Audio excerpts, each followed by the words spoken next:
Oh, the land of the free and the home of the brave. I'm a proud American from my birth to the grave. 47's the top, took a bullet for all. Didn't flinch, didn't run, still they answered the call. And we said, be tight, be tight, be tight. The Officer Tatum Show. Be tight, be tight, be tight. The Officer Tatum Show.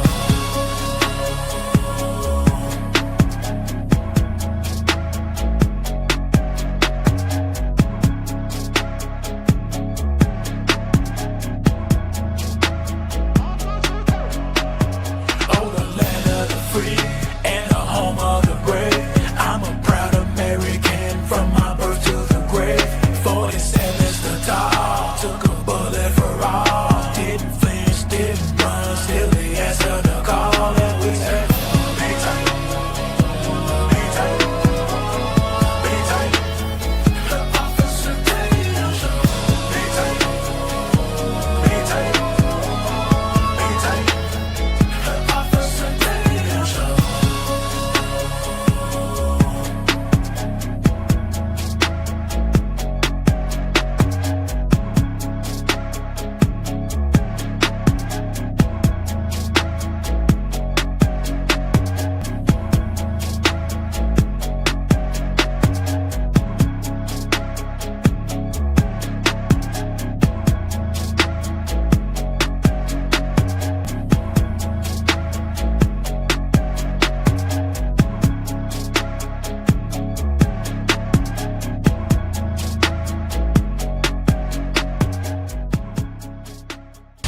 If you don't believe that we are in a fight today, you're sleeping under a rock. If you get hit and you lay down and you cry and you fold up in the corner, definitely you will not win the fight. We show up to win. Our culture needs a lot of you young people in here to step up and stand out. There is nothing or no principality, power, division, devil can stop us when we're united. They can only get you when you're divided. When I see the American flag, I see us progressing to something that can be awesome and great. And if you don't plan on winning then, you might as well go on today. Ladies and gentlemen, ladies, welcome back to the Officer Tatum Show. A big shout out to Shinergy Life, a supplement company of natural supplements that's doing it big. I mean, we're doing it bigger than anybody else. I was talking to somebody yesterday about the idea behind Shinergy, because we didn't just want to make an energy drink, a supplement company just like all the rest of them. We want to make it with intentionality. And one of the most intentional things that we do is the day and night drink. A lot of companies love to pile you up with caffeine. Then you have insomnia. You can't sleep. You don't get rest at night. And they don't give a flying flip. They want you to not get rest at night so you can get up and pound their energy drink. But we give you a solution of total energy. That means that you get good sleep at night. You recover over the night. You wake up with energy. And then you also have sustainable focus and energy during the day. Nobody's doing this, y'all. Nobody's doing it. It's only Shinergy that's doing it. All right, so let's get into this. Breaking news. It's not breaking because it actually happened last night, but this is sad news from InfoWars in Austin, Texas. Jamie White was brutally murdered last night. And obviously Alex Jones has his idea of why it happened and how it happened. When I say how it happened, meaning that what was the stimuli with this young man getting brutally murdered. But I want to play the news clip real quick to give you some background information on it. And then we're going to talk about it. But it's very sad. When I saw that, at first I thought somebody killed Alex Jones. But then I saw that it was one of his writers, which is still significant because it's too closely related to somebody that's very important to the movement of disseminating real and accurate information. So anyway, let's play the news clip. Roll it. Happened overnight, but this is what we do know right now. Police say they actually found the victim here in the parking lot of this apartment complex. EMS ended up taking that man to the hospital where he later died. Right now, police will not say exactly if he was shot or stabbed, only saying that he had obvious trauma. Homicide detectives still on scene, as I mentioned this morning, collecting evidence. We've seen also a lot of activity in a second floor apartment where they've been taking evidence bags out. Right now, police say they do not have any information about a suspect, and they're asking if you know something about that to contact them. You can also remain anonymous using Crime Stoppers. All right, so let me just give you a little indication. This happened last night. Jamie obviously lived in Austin, Texas, where InfoWars is headquartered. There is no indication right now of a suspect or a motive. And so it's very interesting what happened here, because and I like to be fair with you guys. I'm not trying to be superfluous. There is two sides to the coin. Sometimes people live a double life and you have no idea what stuff that they're involved in, and they end up getting caught up in their second life, and people in the first life are very shocked and had no idea that this could ever happen. I'm not saying that the young man did this. I'm just saying that we don't know the motive, and people sometimes have alter egos. People are doing drugs, selling drugs, have a lover's quarrel, they cheating, they doing all this other stuff that people may not know about, and then it ends in a violent interaction, and people are incredibly shocked. But then it comes out sometimes that there was something else going. Also, theoretically, there could be targeting going on. Of course, Alex Jones have been putting out news for 30 years or plus against the deep state, and people who write for InfoWars and all of the above are probably targets. And they can't get to Alex Jones. I know they can't get to Alex Jones because Alex Jones got a gun. I remember when I was on his set one time, I saw he had a gun right there on the thing. I'm like, boy, Alex don't take. And then you couldn't figure out where his headquarters at because it's discreet. It's not like he got a big building that say InfoWars on it. You have no idea what this building is, and you would never know.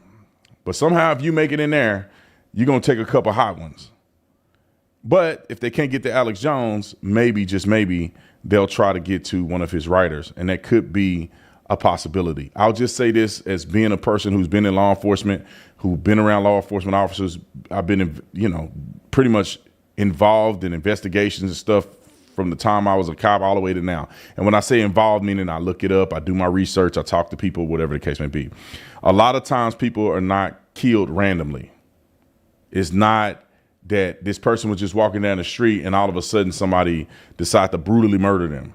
9 times out of 10, that's not the case. Mostly people are killed with somebody they're associated with, or somebody that they know, or somebody that they're in a relationship with. So just keep that in mind. Alex Jones had a statement that he put out as well. Let's pull up Alex Jones' statement. And look how good Alex Jones look. I'm no homo. Like, Alex Jones must be working out and taking Ozempic or something. Because he used to be, and I miss the old Alex Jones, the chubby Alex Jones that talked like he smoked cigarettes all day. But this is the new and improved Alex Jones. Some people say that Alex Jones got a clone. Like, this is not him. It's some random person that popped up in his studio.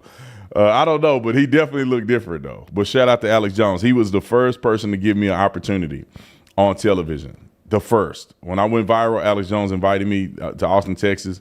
And I went down there and, I did his show, and it was great. Wrote a clip. The InfoWars family of viewers and listeners into the world with some really horrible news. There are a lot of really cool people that have worked at InfoWars over the years, and one of the most amazing people was Jamie White. You know him as a great reporter and researcher.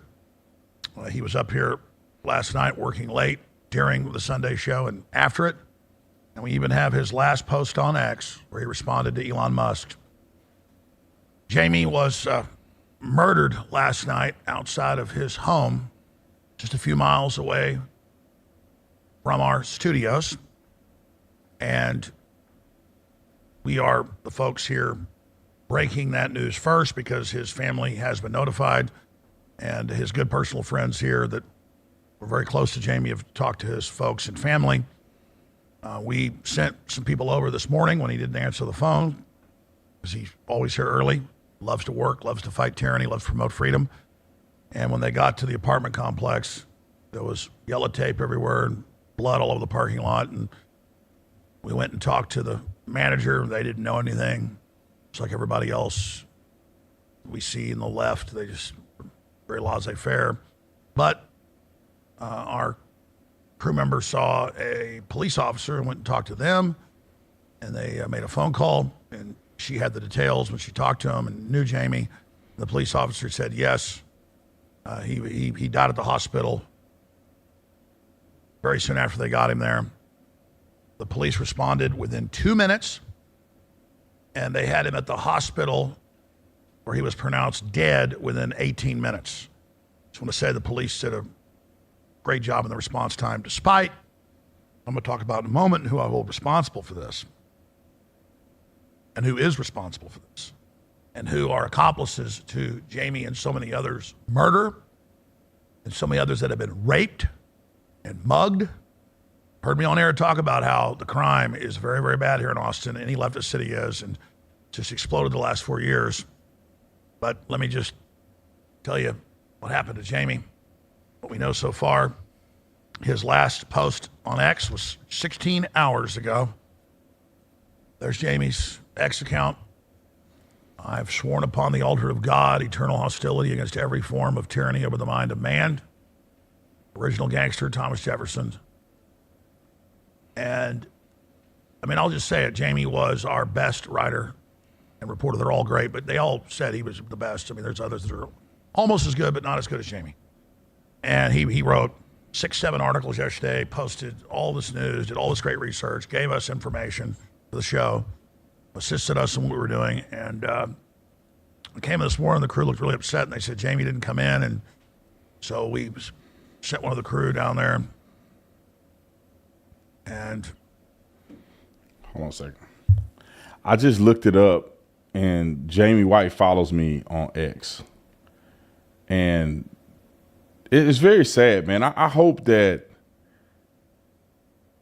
you know, I don't know what I hope. You know what I mean? Either scenario where this young man lost his life is horrific.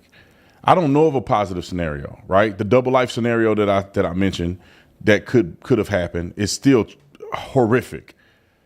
If somebody who's an illegal alien or something, or somebody was just trying to rob him and the robbery went bad, that's horrific.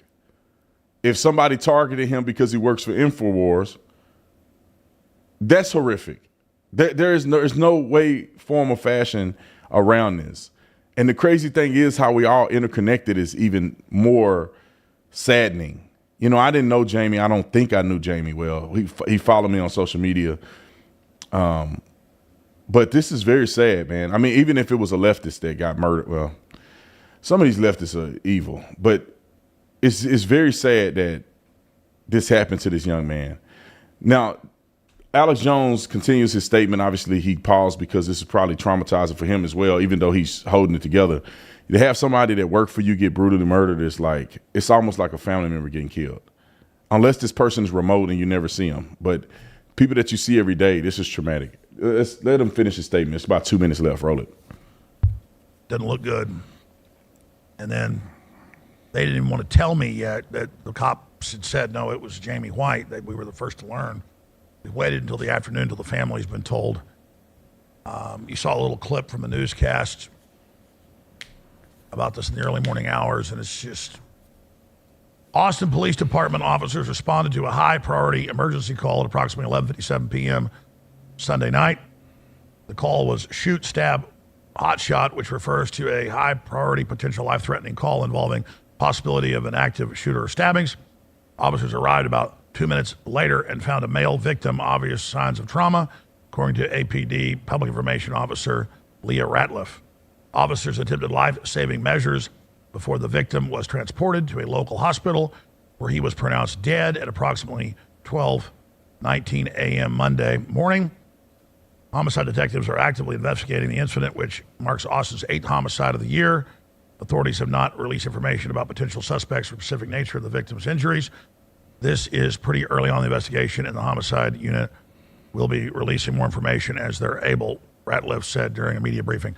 Well, we've talked to the police off record. We know more. I'm going to reveal that right now.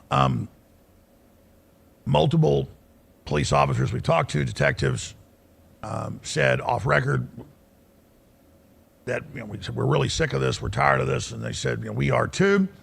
We have had in the last few years our funding for crime scene people and responders cut back massively. They made the biggest cuts in areas that deal with violent crime, as we know from the news, but this was them telling us, and that they will bust really hardened people with huge rap sheets committing serious crimes, robberies, armed robberies, and that the Austin DA, who, despite all the pressure and everything, is very proud of himself. Soros put him in on record, financed his run, does nothing. In fact, they just intensify it to the point the governors had to put the state police in to Austin just to try to deal with it. And then the state police really don't know anything but writing tickets, so they just write tickets. And I've been really talking about that being a very, very sad thing. So that's the end of it. Let me just give you some context to investigations. Normally, when they are not releasing whether a person is stabbed or shot, because they do not want to let the suspects know that what they know, if that makes sense, right? If a suspect did a crime, they're not releasing whether or not they know he was stabbed or shot, or that they have a weapon or not a weapon, that they have surveillance evidence, no evidence, right? They don't want that to be publicized because then the suspect will know what weapons to hide, what the cops know and what they don't know. So a lot of times in these situations, if they have leads, they're intentionally not going to say anything about it. They do not want to, promote what the cause of death was or what trauma and injuries that he has, because they don't want to taint a potential further investigation when they do catch a suspect or they catch a person who may have witnessed the situation, right? Because you can begin to taint people's perspective if you say, oh, he was shot.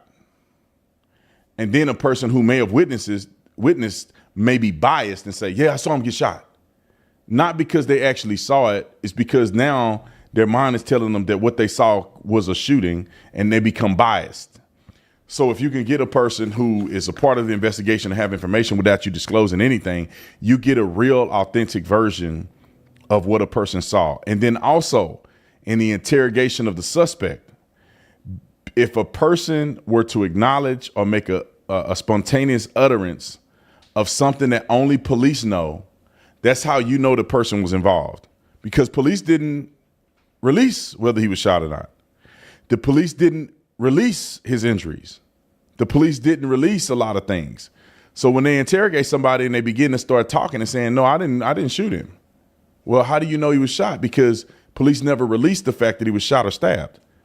So if you say I didn't shoot him, as an investigator, you say, oh, that's kind of weird. Why would he say shoot instead of stab? Now, there's a reason that a person could say shoot because they're just assuming. But then there's also the reason because the person has some involvement. Just so you guys know, I just wanted to throw that out there. But we pray for Jamie's family. The picture that you saw wasn't a picture of his child. I think it was another family member. So I don't think that Jamie has children. But we do pray for his family, man, because it's a very sad situation, and I consider Jamie White to be one of ours, right? He's one of us, a person who's fighting the corruption and disseminating information that's truthful that has probably saved so many people's lives. And I think that we owe him a sense of gratitude to say, okay, we support this young man and we want to pray for his family. Now, it could come out that he was involved in a gay pride something. I don't know. I hope that it wasn't. But at least from the information we know now, I think it's worth showing him a little bit of love and support, especially to his family. All right, on another note, a change of energy. We're in first gear. Come on, hit it in second. You might have to go straight to fourth on this one. Dylan Mulvaney. That nasty mother. There, boy. I don't know how this person is still relevant. It's a dude who was gay and couldn't make it in life as a gay dude. So he decided that he was going to be a cross-dressing trans. Put him up on the screen. So Dylan Mulvaney, and Dylan Mulvaney don't look like that. This is another thing that kind of creeped me out. They be doing photoshopping and lip pumping and gloss and pads and shadows and blush and all kind of other stuff that they be doing. And that's how they even functionally look like they could possibly be a woman. But boy, oh boy, when they get out of the shower or they look in the mirror in the morning, hey, Dylan look like his homeboy with a wig piece on. And a lot of times these people don't even have real hair like that. They put a wig piece on. So when you see these people in real life, when they see themselves in the mirror, they know they ain't no woman. They know they ain't nowhere near a woman. And it's kind of sad that they put on woman face and people give them credit for it. Ain't that crazy, y'all? Just think about that for a minute. If a person wore blackface, you wouldn't be like, oh, yeah, you're a black man because you say you are. And you put on blackface, so I guess we got to accept you. That's what these dudes are doing. They wearing woman's face. They dressing like a woman. They trying to put makeup on like a woman, wear their hair like a woman. But they know, everybody named mama know they ain't a woman. You got a lang-a-lang between your legs. You ain't a woman. I don't know a woman with a dang-a-lang. Okay? God didn't make women like that. God made a woman with the vajayjay, not the other one. And if you somehow confused, go and look up in a biology book and see what the human anatomy is. Roll the clip. I wanted to ask you, because there's been all of this debate about whether transgender athletes should be able to compete. And last week, California Governor Gavin Newsom said that he thinks that trans athletes competing in girls' and women's sports was deeply unfair. So like you right now should come out and be like, you know what?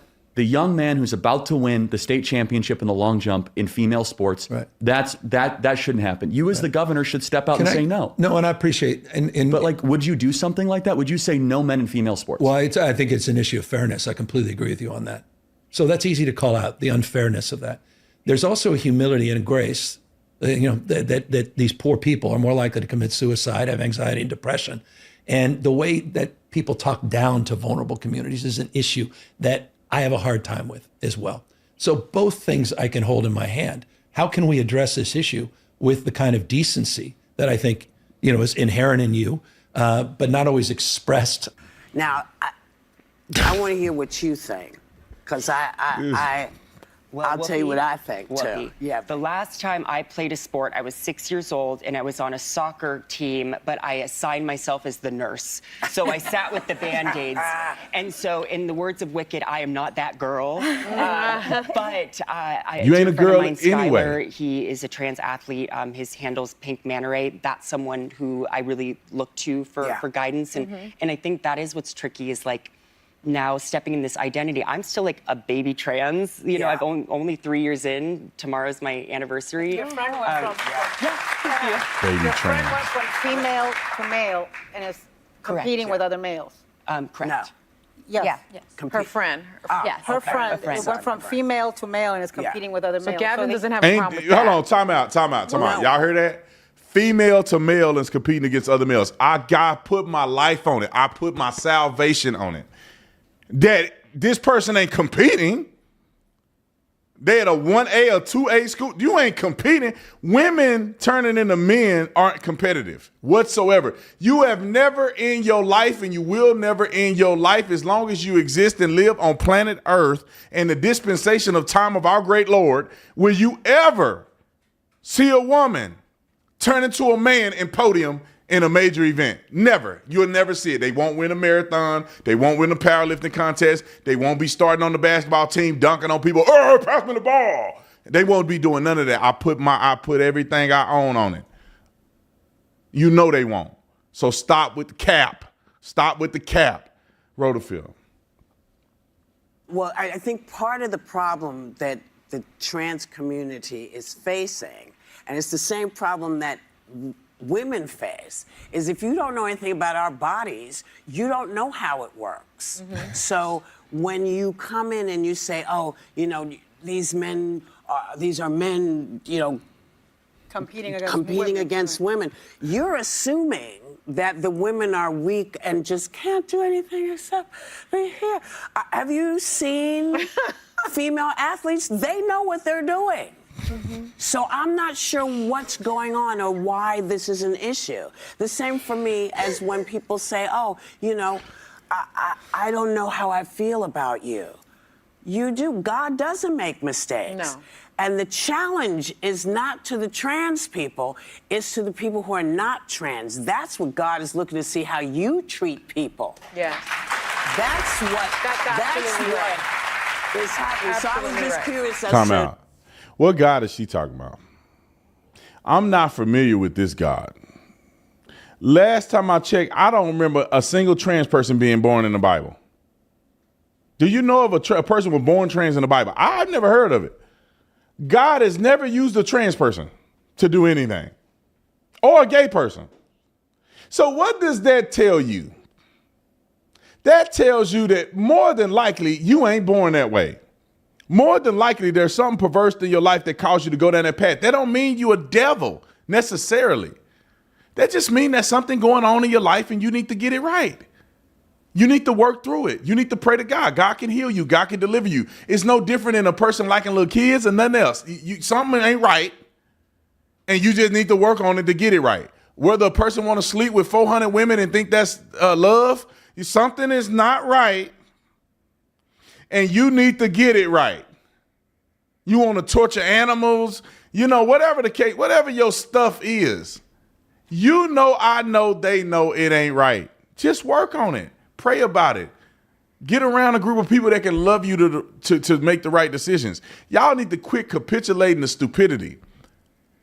Anyway, it bothers me that God said, no, God is telling you, if you feel like you were born that way, then you need to be born again.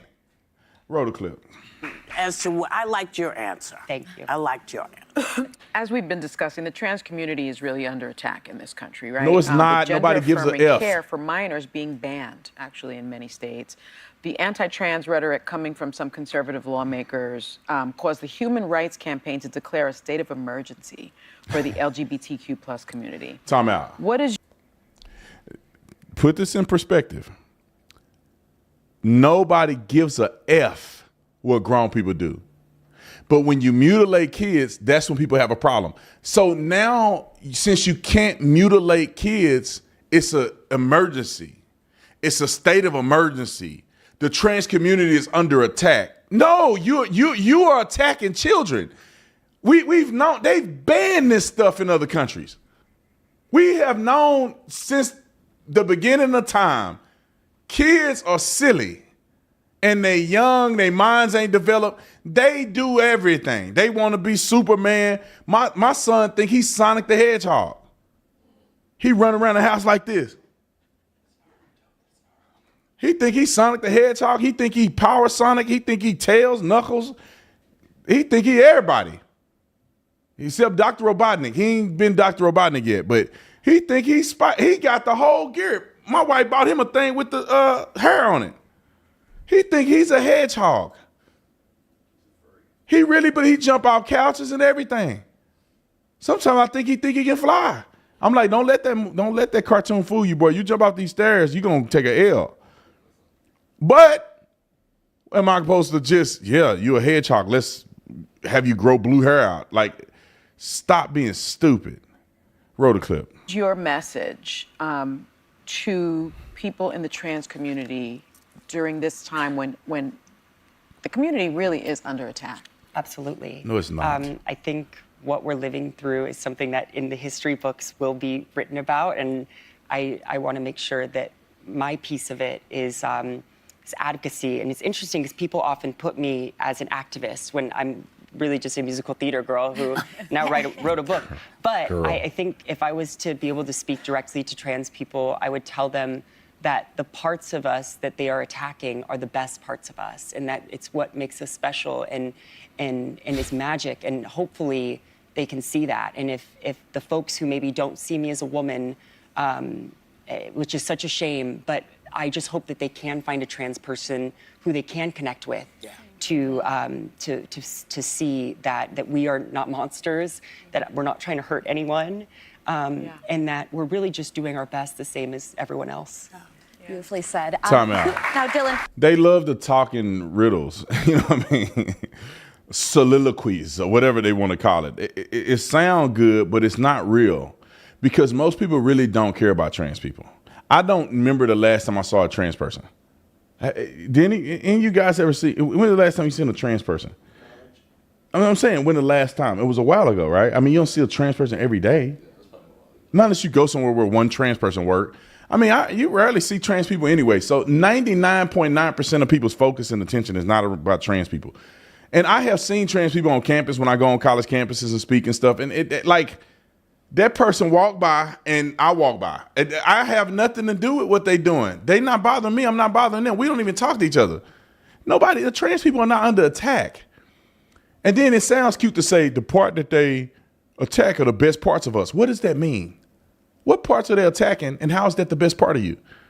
People are attacking the fact that you're a pedophile. That's the best part of you.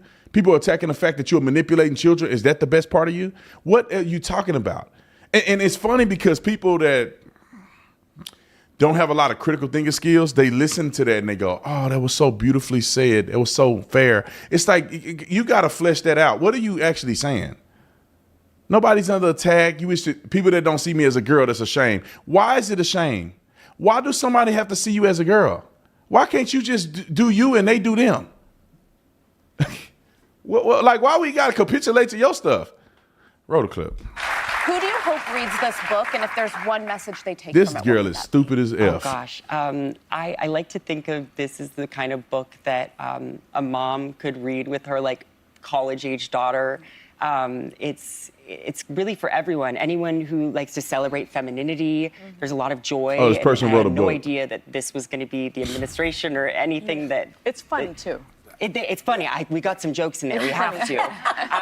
And it's a little raunchy at times. And I think that Raunchy. it's for anyone looking to get a little bit closer to whoever it is that they are supposed to be. And I know that I've only been on this transition technically for 3 years, but there is no finish line. And I just feel really So grateful. you started writing the book before Trump's election?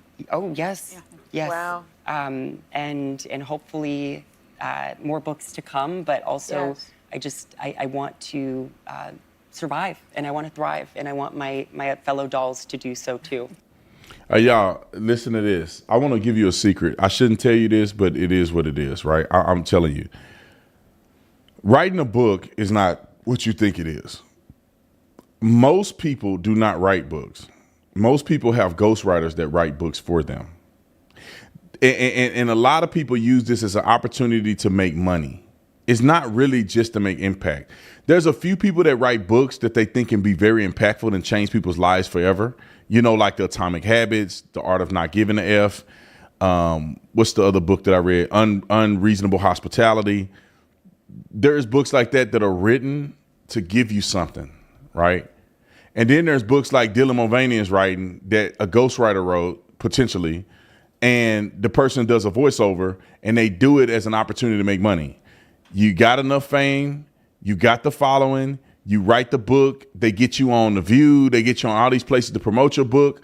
That's all you're doing, and you do it to make money. Many times people don't even read their own book. So I'm not, and I know this because some real prominent person, I'm not gonna say their name because I do not want to embarrass them whatsoever. A very prominent person that I know, that's probably one of the biggest stars that you guys have ever heard of. The person that ghostwrite this person's book, I met, and they told me, they walked me through that they ghostwrite the books. That means that another person is writing this person's book. And that person just used their identity and name and popularity to promote the book. Now, I'm not saying there's nothing wrong with it. I'm just saying you got to balance your perspective when you think about somebody writing a book. Are they doing it because they actually want to make an impact and difference or tell their story or tell someone else's story? Or are they doing it just to make money? And I think the Dylan Mulvaney thing is that Dylan Mulvaney's popularity went down like this, and it's another money grab. You're going to make probably $1 million for the book, and then it's going to be down again. They got to find something else to do. Because Dylan Mulvaney was a gay dude. And when his popularity and his acting career and his comedy career didn't take off, when it was popular to be trans, Dylan Mulvaney became trans. And then he became this explosive trans activist, superseding every other trans person that had been doing this for 20 years, 30 years, did it when it was tough, did it when it wasn't viral, did it with nobody giving an F, couldn't do plastic surgery, none of that stuff. This person did it with millions of dollars of convenience. I think somebody paid Dylan Mulvaney's surgery. I think somebody like paid for Dylan Mulvaney's surgery, and it was like $100,000. Let me look it up on my phone. This is why technology is good. Who paid for Dylan Mulvaney's surgeries? This thing. Oh, there you go. Dylan Mulvaney fixed it. Okay. Just wait a second. This is so good. This stuff be popping up everything. TikTok Unreal facial surgery cost. Look at this. It says they describe Mulvaney, who is represented by the LA-based Creative Artists Agency, as a savvy operator who likely gets paid $200,000 to $50,000. That's not the one. I have to do this. I can't do this on the spot because then I have to look through these articles. But I remember reading somewhere that there was this person that decided to gift Dylan Mulvaney a surgery. Like the person paid $100,000 for Dylan Mulvaney's surgery. I have to find it. I'll find it here soon. Y'all can do the research. But this is what happens, and why a lot of this stuff is fabricated and fake. They're pushing Dylan Mulvaney because Dylan Mulvaney is a personality. And then they go, oh, it's an opportunity to be trans. Then somebody pay for all the surgeries just to put this person in a position to be the voice of the activist voice out there when the person really doesn't represent trans people. That person is mocking trans people, going around to do all this stuff. Women don't even act like that. I ain't never seen another trans person act like that. It's a minstrel show. But anyway, I think we got 2 other clips that are here, right? Dylan Mulvaney reacts to Trump. Let's play that clip. Roll it. I was so scared that news outlets would take my admission into a mental health facility as a way to paint me and all trans people as psychos who belong in the loony bin. It resulted in a lot of suicidal ideation and dissociation. I'm still battling with some of that guilt and that shame and that dysphoria that was projected onto me during that time. And that was a situation that I wouldn't have wished on my worst enemy now that I've lived through it. Mulvaney says she never wanted to be an activist, but has found herself navigating a society that's not always supportive of trans rights. On his first day in office, President Trump signed the order which recognized 2 sexes, male and female.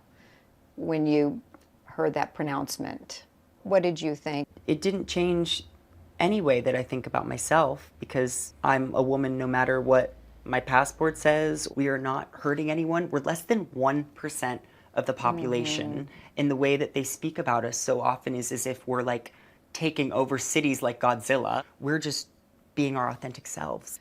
The Trump administration has also tried to ban gender-affirming care for people under the age of 19.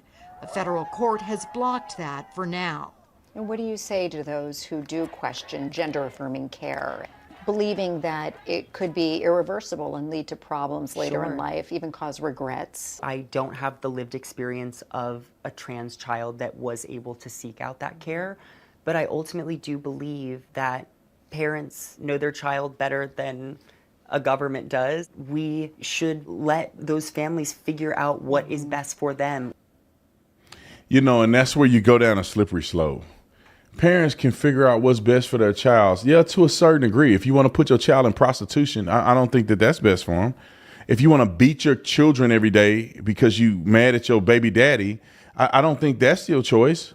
Some people think discipline and beating their kids and being mean to them and not feeding them is good. Is that, do we accept that because the parent knows better? I mean, at some point it's abuse.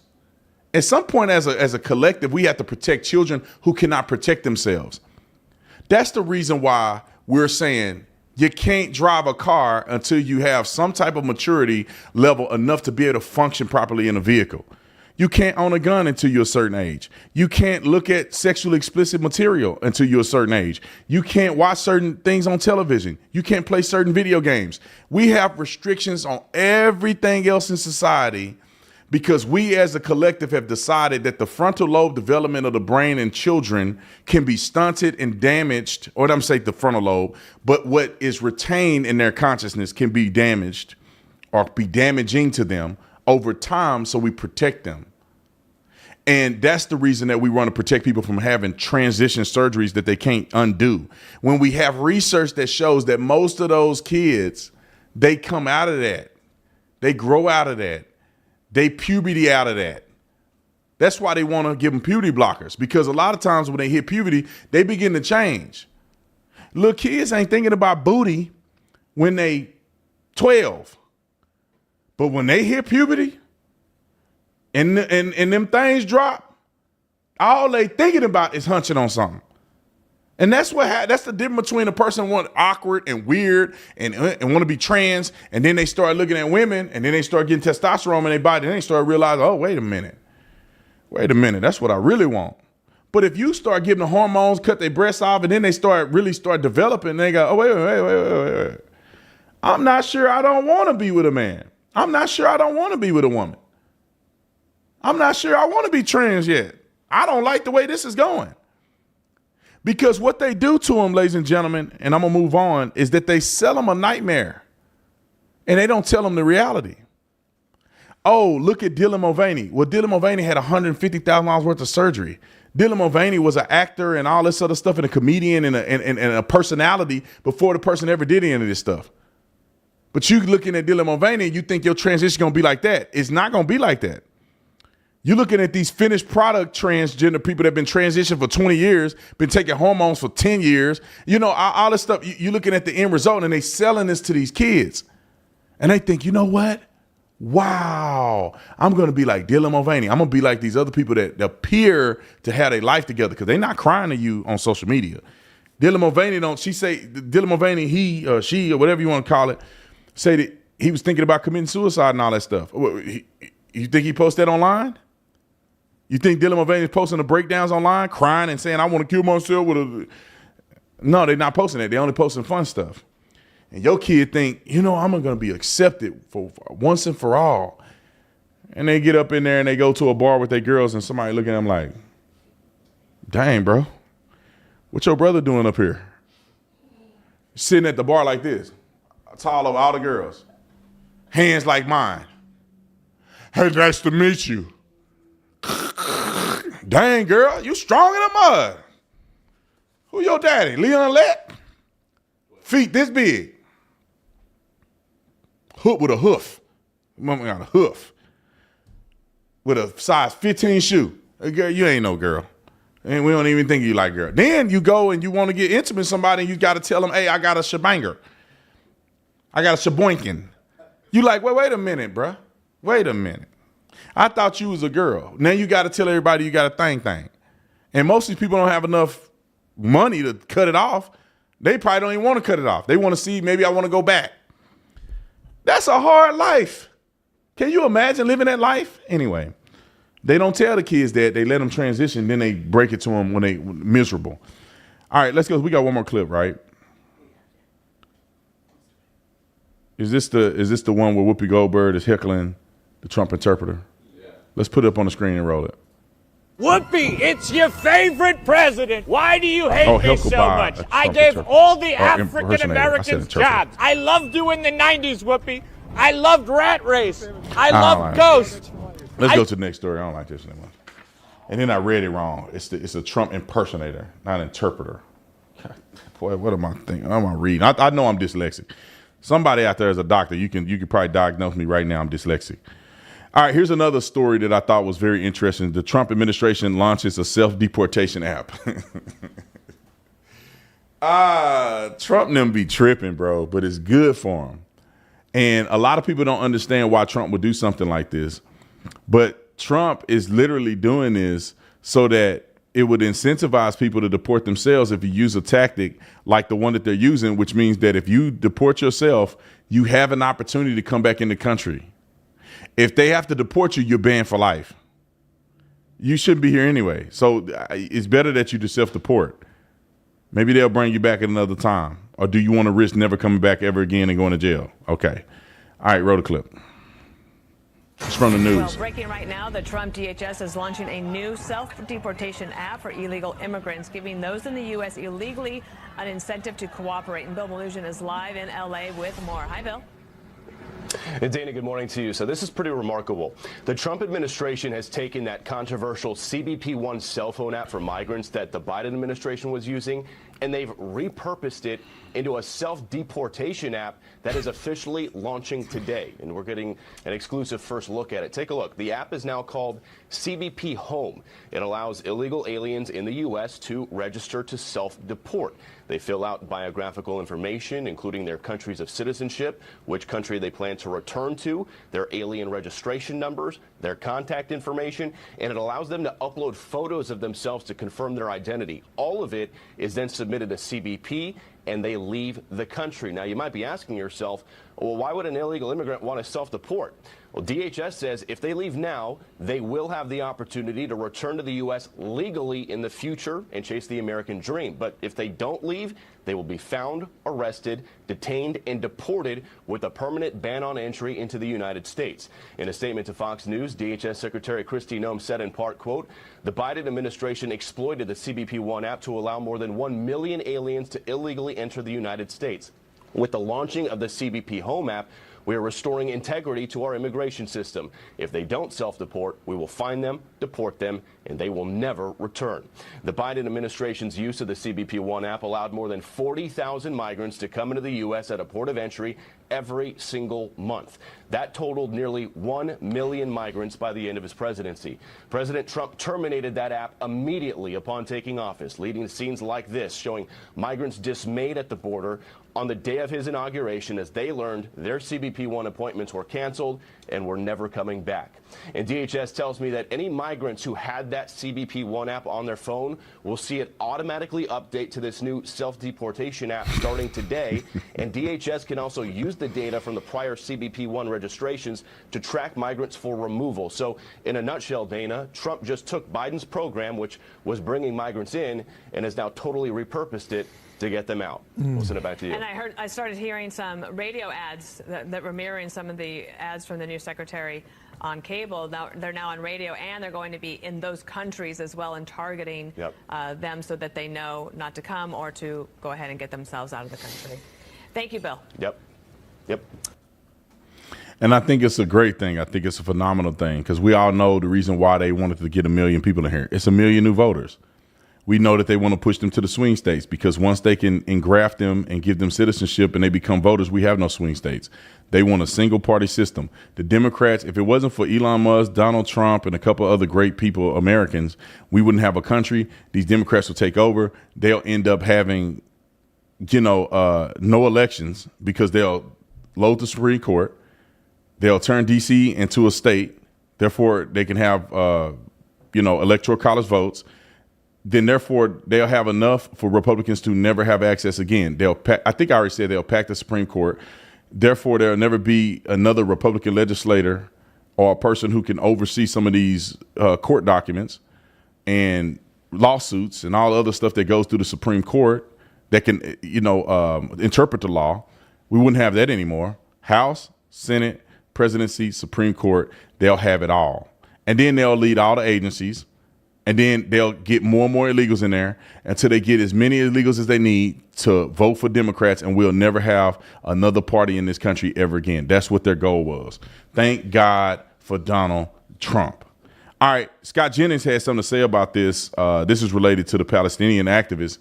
And, of course, I love playing him on CNN because that's the greatest thing that ever happened to CNN, to be quite honest, with Scott Jennings. I guess it's the greatest for us, the worst for them. Roll the clip. He's a resident alien. He can be deported under U.S. law for if the Secretary of State has any reasonable ground to believe he would have a potentially serious adverse foreign policy consequence. And you mentioned the student organization. The student organization put out. Let me finish. But before you move on, because I think that's a really important point, right? That's the statute that they're using. Yeah. Have you seen any evidence to suggest that there is actually a serious reason to believe that this student is going to be a threat to national security? I mean, I've certainly watched the abomination that's gone on at Columbia and Barnard and other places, and I will just tell you, to national security. And I'll just tell you that I'm not going to let you move on because this is. I'll tell you why it's a threat to national security if you let me answer you. Well, Scott. Do you want me to answer you or not? Okay. His organization says we are dedicated fighting for the total eradication of Western civilization. Okay. He's not a citizen. He doesn't need to be here. You just described him having viewpoints that you disagree with. Again, is that enough to have someone lose their rights in this country? He has viewpoints that, in my opinion, jeopardize the security of the United States. But how? He is obviously a radical who is here to foment. No, he's not a radical at all. He's violence against the United States government. He wants to destroy Western civilization. Against the United States government. You're saying eradicate Western civilization doesn't make you a radical? Has he acted in any way that is violence against the United States government, as you just said? I think these protests and the violence they have fomented and the intimidation and fear against the Jewish kids on these campuses is absolutely an act of insurrection against the United States. I don't think any American speech, Scott. 100%. That's enough. Look, Look, what they have engaged in is a clear threat to the United States. And if you want the United States to be overrun by radicals the way Europe has, be my guest. But I think the president needs to stand up for the integrity of the United States. What is the threat? The threat of our country being, and our college campuses being overrun by radicals who are trying to run Jewish kids off of campuses and anybody else who disagree. Yes, they are. In UCLA. No, in UCLA. First of all, they wouldn't even let them go to class. First of all, Columbia's an abomination. First of all, there were violent counter protests at UCLA that were done by Jewish organizations. No, both sides. Anti-Semitism is a scourge on this country. Do not absolutely is that it is not clear that this particular student Hold on. has engaged in the specific They are lying, acting like there was violent protests from Jewish students against these Palestinians. I see no evidence of it. I've never seen it happen. I've seen counter protests in response to the violence and vitriolic behavior of these Palestinian nut jobs against Jewish students. Let me just be very clear about this, because people get this misconstrued. This anti-Semitism that exists, to me, bothers me a lot. People think, you know, there is such thing as racism in this country. There are racist people. And there is such thing as anti-Semitism, and there's anti-Semitic people. Is it as bad as sometimes they say it is? No, I think sometimes they use it to weaponize and exaggerate to get whatever agenda they have to push. But there are cases of people who are extremely anti-Semitic, and I think it goes under the rug because some of these idiots just call everything anti-Semitic. But when everything you mention is a knock on Jewish people and with no substantive reason, it's anti-Semitic. And I think it's a spirit. I think anti-Semitism is more of a spirit than it is of just a pure hatred. I think some people get bit with the anti-Semite bug, where their brain is just geared to everything negative that happened in the world is because a Jew did it. I mean, I'm telling you, there's people that think that everything that happened negative is a Jew. When you look at the world and you say the most heinous, murderous people weren't Jews. America got a lot of blood on our hands for sure. Then you go over to, I don't know, China. They're harvesting people's organs while they're alive. You know what I mean? That's just crazy to me. All the death and destruction from Mao, all the death and destruction from Hitler and Stalin. The biggest, and I say this every time I come on here, the biggest genocide or the most prolific genocide to ever happen in world history was in Africa, and the Hutu and Tutsi had a genocide. They killed 1 million people in 100 days. Just recently, these Islamic terrorists beheading and murdering Christians by the hundreds in shallow graves, got them laying all up in the thing. The most violent people are not the Jewish people. If you show me videos of Jewish people lining up Palestinians and executing them right here on the thing, then you can convince me. And don't give me no crap about the Gazan war. When you go and kidnap people, kill people, murder people, shoot rockets over into somebody's country, and the only way that y'all didn't just completely annihilate the Jews is because they have a thing called the Iron Dome, and of course they have an IDF military force. If they could, they would come and rape and kill every single Jew. They would, but they can't. Jews could do that to, Israelis could do that to Palestinians, but they don't. And people want to bring the war up. Well, when you hide behind your people getting killed.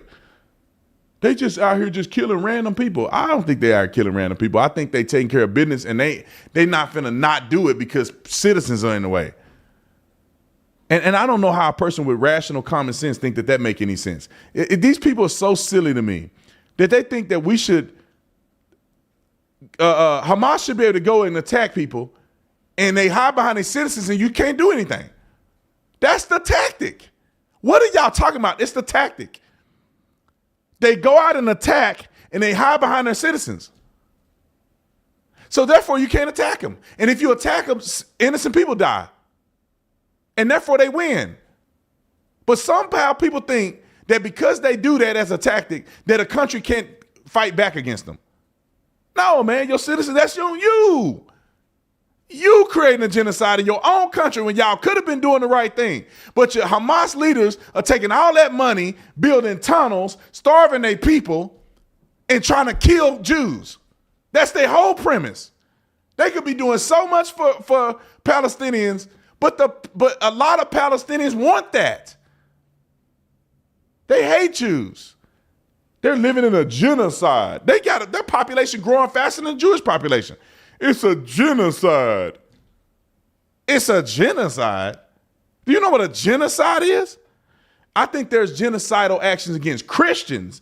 That's a genocide. When you lining up Christians and you putting them out there and you shooting them in the head and you laying them all out there, when you got them up on the thing and you cutting their heads off, that's a genocide. What they're doing to Christians in Africa is a genocide. Being collateral damage in a war is not a genocide. You lost. You tried to defeat the Jews and you couldn't. You lost. Every region in the Middle East have tried to take a shot at the Jews, but for whatever reason, I believe God is protecting them, whether they silly or not, whether all of them are Semitic or not. God has made a promise, and it has something to do with that land, and it has something to do with a remnant of people. And that's why they protect it. And that's why America protects them. If you don't, them crazy Muslims are going to take over that country, and they're going to pillage and kill all of those Jewish people and rape them and behead them and do all of that. And what are they going to do? They're going to turn it into Afghanistan. They're going to turn it into Gaza, the West Bank. Israel's going to be the West Bank. Israel's going to be Gaza. The leaders are going to take the money, screw over the people, build tunnels and missiles and attack people and attack people and attack people and attack people and attack people until they think Muhammad coming back. Now, I know they don't think Muhammad coming back. Y'all know what I'm saying, though. That's their objective. Why can't people understand this? There is no pleasing Muslims and Palestinians. There's no pleasing. They want a complete annihilation of people who are not Muslim. Now, there's ones in America that water it down. They don't want that drama because you can't do that over here. You can't do Sharia law in America. You will go to jail. So they want to keep their religion, but they got to water it down to be here. But over there, man, they are the worst. And you can say there's Jews that think we're goyim and all this other stuff, but that's a small population of Jews that think like that. They have no power because clearly Israel is like a tourist spot where people come from all over the world to Israel. I was just there. We spent 2 weeks there. I didn't have a single problem with somebody. One kid spit on Pastor Alan Jackson. He spit on his shoes, a leg. One kid, not one adult. And then when the kid did it, another guy was like, man, don't worry about that. These people crazy. The mama didn't even say nothing. She just let her kid spit on him. I thought he was joking. When I first saw I ain't never experienced nothing like that, right? We walking down this little corridor, a little kid is like, and he like spit. I think he went, I laughed. I was like, that's crazy. That little kid being crazy. Boy, that's a crazy little boy. Then he was like, he was on the little thing scooting. Then he walked by past Al Jackson. He went, I almost whooped him. But I had to remember I'm in somebody else's country. I say, boy, I'm finna get my belt out and whoop this kid. How you gonna spit on the pastor like that? Your mama ain't finna say nothing. I'm finna whoop him. Get him over here. I'm gonna take this strand out of my linen shorts and I'm gonna whoop his hard. I'm gonna show him how America do it. I'm finna whoop his. But then I said, if I hit this kid or say something to this kid, I'm in another country. I don't know how they gonna treat me. I may be in jail somewhere because I spanked somebody's kid because they spitting on people. I ain't want that smoke. I'm just being honest. He was in America, I'd have whooped his butt. I'd have took that belt and I'd have popped it and warmed it up and I'd have been tearing him up. One hand holding the hand like this, the other hand just weighing him out.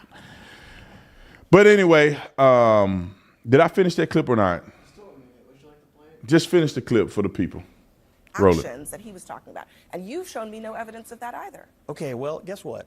He is not a citizen. If he were a citizen, I might feel differently. He's a guest in this country. Okay. It's my So view, in other and words, it's the you Trump don't have administration. proof, but it doesn't matter. No, I didn't walk in here with my gumshoe investigative case, Abby. But here's what I do think: this guy's running an organization at Columbia that has ruined two solid years of people's lives. Deported based on allegations that you have not substantiated. I think he should be deported based on what the Trump administration has already identified. He is a threat to the national security. Here's his affiliation. Statute you quoted. It's an obscure statute, old statute that's being used. Is about being against U.S. foreign policy, right? So, for example, when I was part of protests in Miami, when the Clinton administration and Janet Reno returned Elian Gonzalez to Cuba, is that Were you trying to eradicate Western civilization? No, I was trying to stop the U.S. government, and I was protesting against what the U.S. government had done. I was Were you occupying buildings? I was protesting. Were you fomenting violence? violence? I was doing what that. Were you inciting others to engage in I was doing violence? what that statute Were you said. chasing I was people against around? U.S. foreign policy. Were you at the time. intimidating people? Okay, we were shutting down streets for My them. view is that we're in a fight for the future of Western civilization. This guy's on the wrong side of it, and he don't need to be here. And if the court. Why can't people see they got a brother on there? Why the brother can't have no sense? He on there arguing. Man, look, I don't know. I don't understand why we have such affinity to like protecting people that are not citizens. Like, you are not a citizen. You do anything, you out of here. We don't owe you nothing. We got 300 million people that live in this country. We don't owe you sugar, honey, iced tea. You want violence? Are you against the government? Get up out of here. I don't care if you tweeted it. You ain't a citizen. You're a threat. Listen, if you ain't a citizen, you can't say nothing about our government. You don't have the freedom of speech. I don't think non-citizens have the freedom of speech. You ain't a citizen. You're not protect. What you protected from? You didn't fight for this country. You're not a citizen. You're not a part of what we doing over here. You are a guest in my house. For instance, if my son do something I don't like, he talk back to me, he don't do the dishes or something like I want, he say something crazy, he breaks something in the house, I can't kick him out. But if you don't live here and you break a dish, get out my house. You causing too much problems up here. Get up out of here. You don't live here. You're not a part of this family. You don't contribute to this family. You can get up out of here. And I don't have no recourse against me for putting you out. If you in America and you spew an anti-American sentiment, you should be deported immediately. Green card gone, everything gone. When you are a guest in this house, you shut up. You keep house business is house business. You have nothing to say about what we do here if you're not a citizen. Keep your thoughts and your prayers to yourself. You go here, you sit down, and you shut up. That's like going to somebody's house and you want to engage in an argument between a husband and wife. Hey, let me tell you what I think. Well, no matter what you think, you don't live here. You just here to hang out and eat some food. And when you're done eating and hanging out, you go home. Unless you live here, you don't live here. Get your stuff and go. Okay, next story that I want to talk about. I got to talk about this one. Angel Reese. Angel. Somebody wake her up. Pour some water on her face. I think she has good intentions. Well, let me say this. Certain people have a certain capacity, right? The capacity is based on your knowledge and your lived experience. Her knowledge and lived experience and the capacity of what she has to deal with mentally and, like I said, in life experience, I think she really believes what she's saying. She's just ignorant. And a lot of times when you're young, you're ignorant. And a lot of times when you're young and you grew up around black people, you're definitely ignorant. Because nobody gonna hold you accountable to the truth. I haven't watched this clip yet. I just know that she mentioned this. Show me somebody that's gonna push back against her on this show. Hey, if I'm wrong, I'm wrong. I'm wrong. Show me somebody pushing back against her on this show. Roll the clip. We all did it. Yeah, the CBA is coming up. I can't wait. Girl, y'all benefited from everything. Y'all youngins benefited from NIL. What does that mean? We deserve more. Of course, Everybody. I agree. Everybody. I agree with that. But we got to get paid the consequences. What? Damn, we got to get it up. Y'all gotta like deal y'all. with something. Y'all gotta do something. But the women coming in, not this year, but next year, or because Yeah. the ones coming in this year will still be on the rookie contract again. Mm-hmm. The ones that the year after, they gonna get more. They probably gonna be making more than us. No, they are. I'm They hurt. are. Like, yeah. I've been in the meetings. They are. I need to get in the. I need to You get in the do. field. You need to come to the I gotta meeting. get in the meetings because I'm hearing like, yeah, they don't give us. If y'all don't give us what we want, like, we sitting out. That's a possibility for real. Yeah. So that's her complaining about, you know, the young people coming in, they need to make more money. I want to play the clip of her complaining about or taking they want to boycott. Is it Angel Reese or just this girl? That first clip was the boycott. This one's a different one. This is the lowlights. I don't know if she mentioned boycott in that first clip we just played. She didn't mention boycott at all. She was saying that we just gotta get paid more and all that stuff. Yeah, but I don't think it was a boycott. Is this the boycott clip? No. That was the boycott clip. So I guess I was wrong. We don't have a clip. One of the two is happening. Because I was under the impression that Angel Reese had made mention that they need to strike. You said she mentioned in that clip? Yeah. Roll the clip back. Roll the clip back. I didn't hear her mention strike. Roll the clip back. Roll it. We all did it. We all did it. Yeah, the CBA is coming up. I can't wait. Girl, y'all benefited from everything. Y'all youngins benefited from NIL. What does that mean? We deserve more. Of course, Everybody. I agree. Everybody. I agree with that.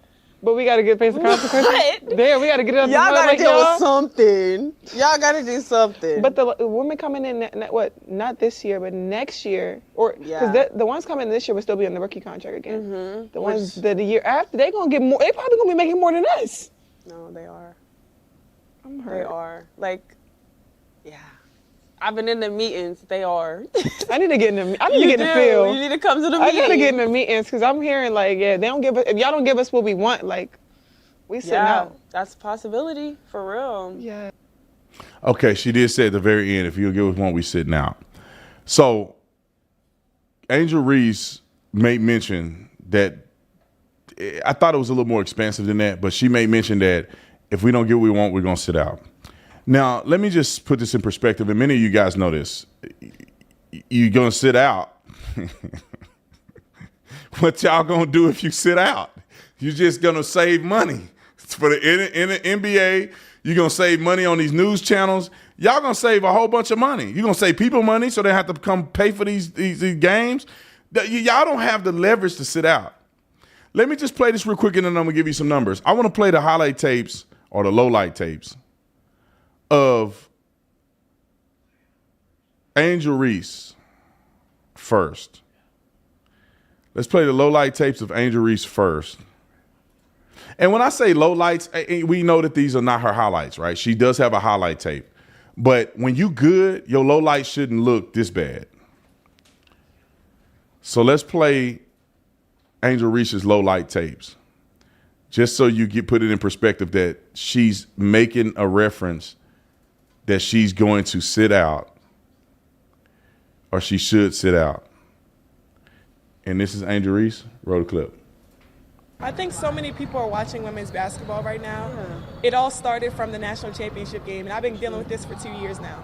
And understanding, like, yeah, negative things have probably been said about me, but honestly, I'll take that because look where women's basketball is. People are talking about women's basketball, but you never would think that we'd be talking about women's basketball. People are pulling up to games. We got celebrities coming to games, sold out arenas, like, just because of one single game.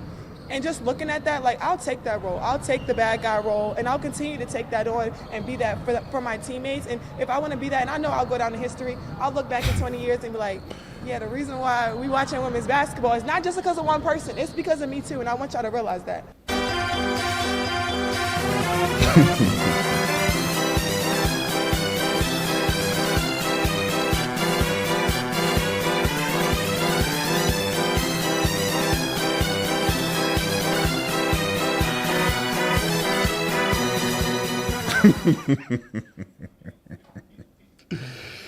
Oh my God. I know it's just one little thing, but the skill that looked like me playing basketball. And I don't play basketball ever. Let's play the WNBA highlight clip. And this is even worse. How many minutes it is? A minute and 12 seconds. Roll the clip. Top 5 funniest lowlights in WNBA history? Let's go take a look. Starting off at number 5, I got a bricked layup. Big man gets the board, sends it back to the person who missed, and she misses another layup. And then they can't even grab the rebound. At number 4, we have a 3 turnover sequence. First girl passes it directly to the other team. Next girl dribbles it through a double team, turns it over, and then the last girl just throws it out of bounds. Like, what am I even watching? At number 3, we have a basically 4 turnover sequence. First player falls over, turns it over. Next player passes it away to the other team. Finally, we got some offense. Nope, wait, missed layup. Next player brings it all the way back down the court. Oh, she gets in the lane. Hey, maybe what? Nope. Pass right to the other team. And you wonder why nobody watches. At number 2, I got an inbounds play. Nothing bad can happen, right? Unless you pass it right to the other team. And the other person didn't help themselves out by bricking the three-pointer. I mean, this is insane. We're passing it right to the other team. She didn't even have a teammate within like 20 feet. But at number 1, we have Miss Rookie of the Year hitting the bottom of the rim on a wide open layup. The reason why we watching women's basketball is not just because of one person. It's because of me too. Nah, shorty, that's all Caitlin. Put the hands on their knees. Make the ghetto bitches put the hands on their knees. Make the ghetto bitches put the hands on their knees. Don't shake some. Somebody forgot to edit that last part. But anyway, I'm not trying to make fun of Angel Reese, to be honest. I'm really not. I just want people to be fair and put things in perspective. And I think people will have a more peaceful life. Just understand that the WNBA been losing money since Jesus Christ was alive. Y'all know I'm exaggerating, but they've been losing money. Let me just give you an example. Despite experiencing record-breaking attendance and viewership, the WNBA is projected to incur a loss of approximately $40 million this season. This figure is an improvement from the earlier forecast of $50 million loss, but still underscores the league's ongoing financial challenges. The best year that they've ever had in the history of the WNBA with Caitlin Clark and all the attention that they got and all the people that have been watching, they still lost $40 million. Like, at some point, an asset, or it's not an asset, at some point, some part of your company that's hemorrhaging, at some point you got to cut it off. At some point you got to say this is not profitable. Unless you say it's a passion project. And I don't care the profitability. I'm going to use the profit from my other company to fund my passion project. And if you're a WNBA player, you should understand that this is the NBA's passion project. You're not doing anything to earn this money. You're losing money. They're giving you money as a gift. You're not earning anything. You guys' viewership is not there. When you can't dunk a basketball, nobody wants to watch.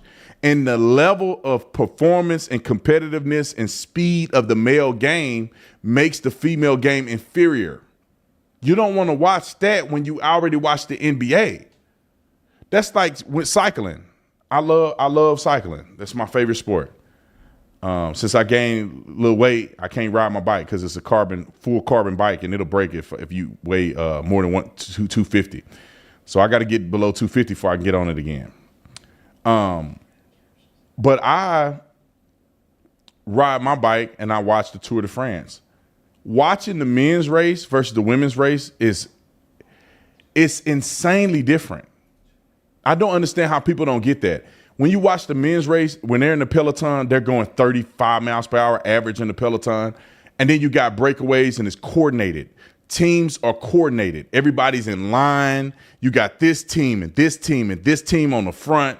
They're pushing 400, 500 watts on the front. They're dragging it out, going up the craziest mountains at 10% elevation, and they're hammering it on the front at averaging 400 or 500 watts for 30 minutes. They're going so hard, people are falling off the back, and these are professionals that can't keep up with Taddy Pogacar on the front and his team. It's a spectacle to see if you watch it. These dudes are men. These dudes got heart. They riding 100 miles a day plus, all out in some cases. You watch the women and they can't even do the full Tour de France because nobody's gonna watch it. but it's way too long. They're going 20 miles per hour. They're going up the mountains. It's all fractured. You got one girl here, one girl there, one girl there, one girl there, two girls here. It's all scattered. The men is like a whole team of guys in a row. When you watch the male time trial, these dudes are averaging 400, 500 watts for 30 minutes, 20 minutes. And they're going 35, 36, 38 miles per hour. It's insane. You watch the women and they're not doing half of the time of the men. And so it's just like that in women's basketball. Like it's like that in women's tennis. Have you ever seen men's tennis? Volleyball. Have you ever seen men play volleyball? It's not even the same sport. Have you watched baseball versus softball? It's not even the same sport. Like Barry Bonds. I remember Barry Bonds, not Barry Bonds, but I remember when I forget his name. He's an NFL great. What is his name? He hurt his hip on the sideline. Some of y'all know what I'm talking about. He's the fastest man to ever play in the NFL, probably. Bo Jackson. Bo Jackson played baseball. He's running. I think he threw a 100-mile-per-hour ball infield. 120-mile-per-hour ball he threw like that. Do you know how crazy that is? I've been to baseball games. You know how crazy dude pitching 102 miles per hour? And women doing this. I mean, it's probably not easy to hit the ball, but they still doing this. Man, them dudes.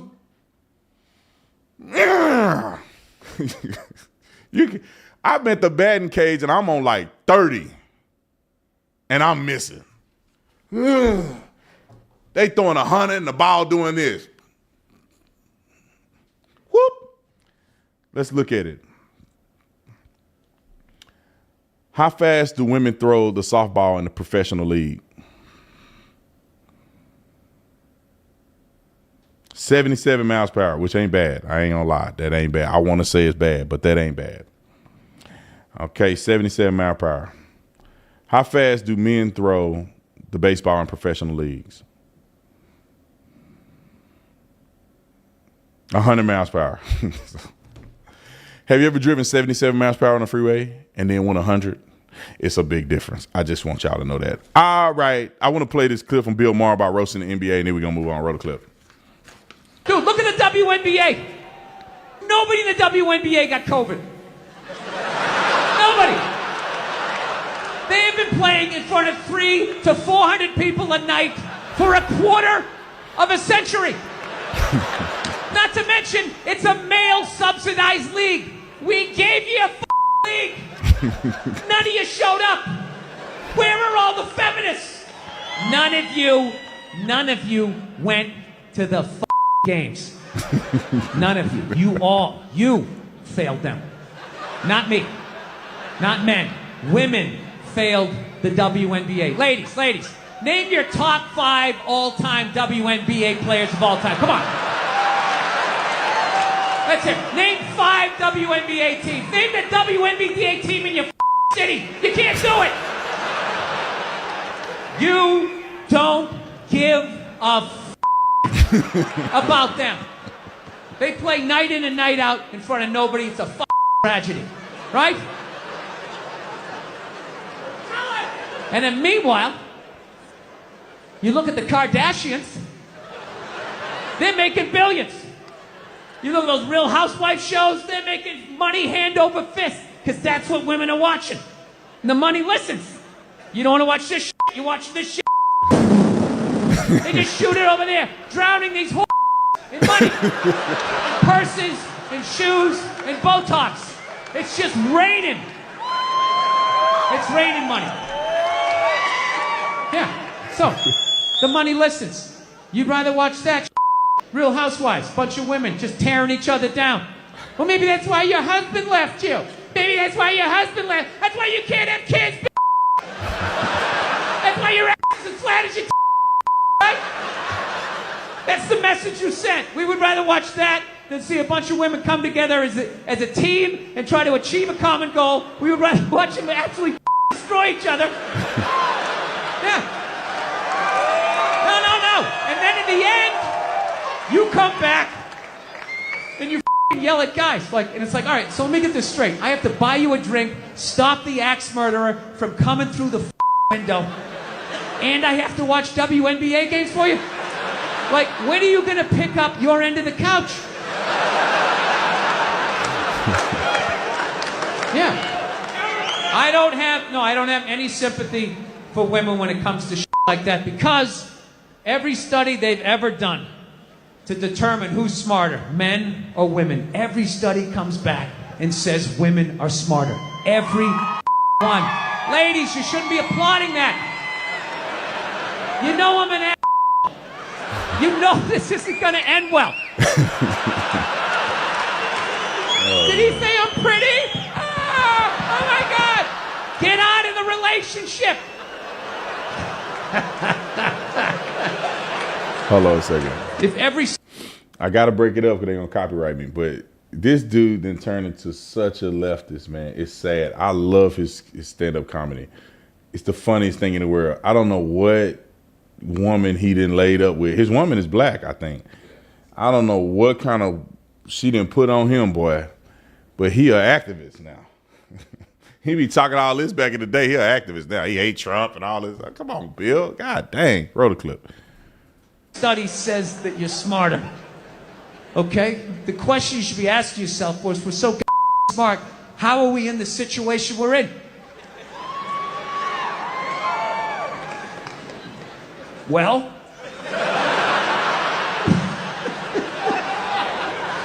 you're in the situation you're in not because of guys like me, as much as you want to blame me. Ladies, you can't tell me you never drove by a sports bar on a football Sunday and looked at the humanity in there?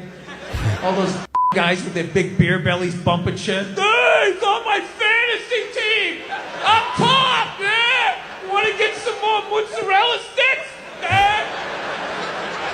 As a woman with your bigger brain, you never looked in there and thought to yourself, I'm losing to that? I'm losing to that. Yeah, there's nothing stopping you other than the fact that you guys are just into destroying each other. No, now it's going to get quiet. I see all that you do. Ladies, if you could just support the WNBA the way you support a fat chick that's proud of her body and is no longer a threat to you, that league would be doing better numbers than the NBA. Oh my. I got tears in my eyes. He couldn't have been more accurate. I'm just going to put my little stank on it. I'm going to blow some barbecue sauce on it a little bit. I don't want to hear women talk about equal pay in the NBA and the WNBA. I don't want to hear women talk about it. Men can talk about it, but women can't talk about it because y'all do not support that league. There is just as many women on earth as it is men. And I would say women have more of a spending power than men. Let me look it up. I like looking at this thing now. I tried this one time and it's on. Who spends more money, men or women, in retail? Now I got to work on my sentences, but according to Capital One Shopping Research, women spend nearly $35 trillion globally on consumer goods, equivalent to 50% of worldwide consumer spending. American women tend to shop more than men, with 39% of women shopping on any given day compared to 33% of men. So women are shopping more than us. They have more spending power. They graduate more than us. They're smarter than us. If all of that you got going for you, why y'all not supporting the WNBA? Why you not putting your retail dollars into the WNBA? That's because it's boring, and y'all know it is. I would argue that more women, if I did a little research, more women probably watch the NBA than they do the WNBA. We know why. Y'all shouldn't be trying to force y'all equality anyway. Just let it go. Men got the sport thing down. Y'all do your other stuff, like sex and all that other stuff. When I say sex, sexualized. I'm not going to go on a rant. Women, and it's not all of y'all, because everybody watching this is perfect. You're going straight to heaven like Mother Mary. I'm talking about your cousin down the street. Women are atrocious for selling their souls and their body to make money. It's hard. I was looking at something the other day, Cigars.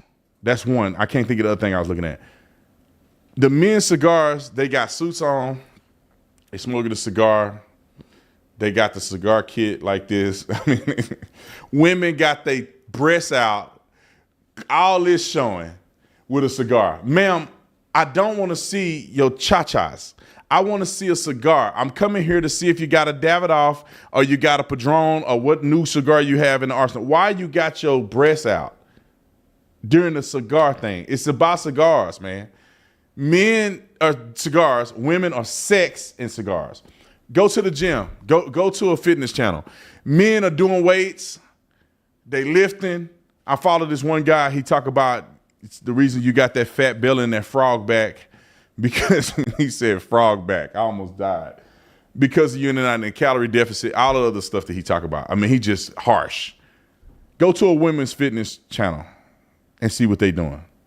You see nothing but, I want to say it, but I'm trying to be a Christian. You see nothing but print, boobs, the tights with the booty string in it. I'm like, really, y'all dressing like that to go to you can't support women without it being sexualized. I just don't understand. I know everything women do is some level of sexualization. Now there's women that do it right, but then there's got to be women that sexualize it. Women feeding their kid, they got their breasts out feeding their kids. Okay, the kid is on this one. Can't you cover this one with the kid on it? They got to have both of them out because that's what you want. And you would never see a woman with some big old sloppy sandbags posting on Instagram of the feeding their kids. They ain't gonna do it. It's the women with the one that looks still perky. Because you want people to look at that. You're not really trying to be a breastfeeding woman online, showing how natural you are. It's never the one with the thing down to their hips. And it's just and they gotta pick it up and put it in the kid's mouth. It's the one that still look good. Oh, yeah, you look good. Oh, yeah, you still got a good body. Not the fat one that's 300 pounds. They got a bunch of cellulite. They got a roadmap on their stomach because all these kids that came through there. They ain't got no makeup on. They ain't never going to post themselves like that, feeding their kids. It's got to be something crazy. It's like that in every aspect, and it bothers me because you can't go online to support women in anything without them being whores. I'm just saying it. You can't do it. Fitness, golf. I'm following Nick on the golf channel. I follow his stuff because he's a great golfer. I follow him. And then when you scroll to the next thing, it's women golfing. And what are they doing? They swinging and the skirt go up and booty cheeks coming out. It's like that's not even the angle that you would do golfing anyway. Nobody's learning from the back. You should be showing it from the side angle to show your swing. Why are you doing this? OnlyFans, porn. Women are just prolific at selling their soul. Not all of y'all, but it's just some. And it's kind of embarrassing. It's so many things that I see and I'm like, why can't women just not sell their soul to do this? Just, and then they get mad at you if you're looking at them. You go to the gym, it's hard not to look at women in the gym. I don't care if you saved or not. You have to intentionally turn your head. There's a machine. In my gym, there's a calf machine. I know I'm going off, but I just like to talk. If you don't like to hear me talk, then you're at the wrong show. I'm doing the calf machine. In front of the calf machine is a hip thrust machine. Like, if women were wearing regular clothes, I could be looking in that direction and not see nothing. But then women got to wear stuff that they stuff is tight, and then they do that hip thrust, you can see everything their mama gave them. So I got to do this. I got to look away because if I'm glancing anywhere in this area, I'm looking right down the barrel. Come on, man, put some better clothes on. Can you please? Just so, and then they get mad at you. Oh, dude, looking at me. It's like you a piece of candy in here, and some dude got a sweet tooth. You can't. I don't think it's right that dudes approach women at the gym, but ma'am, if you just want to stop, just at least to a certain degree, scale back on the way you present yourself. Because men that are horny dogs with the pink thing out, men, they see you and they go, she probably with it. She have no clothes on. She has no respect for herself. She got booty, chest, everything out. No respect for herself. So that's the one I want to go and get because they know they don't want nothing serious. They just want to go lay up with you. The woman that at least look like she care about not showing her breasts and booty and vagina at the gym. A man will probably be less likely to really go up to that woman because he knows she probably got a boyfriend and serious. I'm just telling you how it works. There was something else I want to say, but I'm gonna move on. It was something else I wanted to say. Oh, here's another thing I want to say. And I see this online because they pitch it to me every day. And you can't look at nothing that got women in it. Then they pitch you the sexual stuff. You know, this is for the fellas out there. You know when a girl got a nice booty, no matter what she do in her life, because if she got a nice butt, she's going to post butt pics. I don't care if she's a nurse. I don't care if she's doing construction. I don't care what she's doing. If she got a nice butt, somehow she going to be drilling in the drywall and it's going to be like this. She got a booty like this doing the drywall. What is she doing? I didn't seen it. Girl doing construction with a booty out. Spandex on. You like, girl, you ain't got no construction boots or nothing on. What are you doing? You got yoga pants on doing construction. All right, I've vented enough. Michelle Obama has a podcast, and Kamala Harris is apparently having one of her drunk episodes.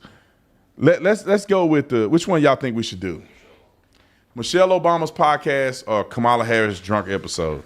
I kind of think that it's just an exaggeration. I don't think she was drunk. She's just stupid. She talking in circles whether she's sober or not. So let's go with Michelle Insane Obama. So Michelle Obama and this is my theory. I think Michelle and Barack Obama will get a divorce. Do you think that? Do y'all think that? Hey, chat, do y'all think Michelle Obama and Barack Obama get a divorce? Because the weird thing is that every major event that Barack Obama has been to, Michelle was not present. And you can't say that it's just because Donald Trump, because all the other presidents' wives were there with them. Michelle Obama has missed out and haven't been traveling, or it didn't, maybe I missed it. It doesn't appear that she's been traveling with Barack Obama. She hasn't been to any of the presidential events that Barack Obama's gone to. And now she's starting a podcast with her brother. Now, did y'all know, put the screen on, did y'all know that she had a brother? I mean, maybe y'all know Michelle. I had no idea Michelle Obama had a brother. I haven't heard about this guy. Have you heard about Nick? Nobody's heard about Michelle Obama's brother. They're brothers. Nick said they're brothers. Okay. I don't know. Maybe she is a trans. But anyway, Michelle Obama is doing a podcast with her brother. You would think that she would do one with Barack. Now, I'm just telling y'all the truth. If Michelle and Barack had a podcast, I would be interested in listening to it. I'd want to hear what they got to say. You know what I'm saying? Maybe they got some cool stories and maybe they're more down to earth than one would think. I'd be at least willing to react to it or tune into it. But Michelle and her brother is a nothing burger. Nobody's going to watch that. But anyway, I want you to play this Jesse Waters clip and then Scott Jennings. I want to play those two clips. And then I got a separate something to say about Van Jones. Anyway, but let's go to Jesse Waters' clip about this. Roll the clip. To do besides attend inaugurations and funerals. Podcasts. Michelle's starting a podcast with her brother.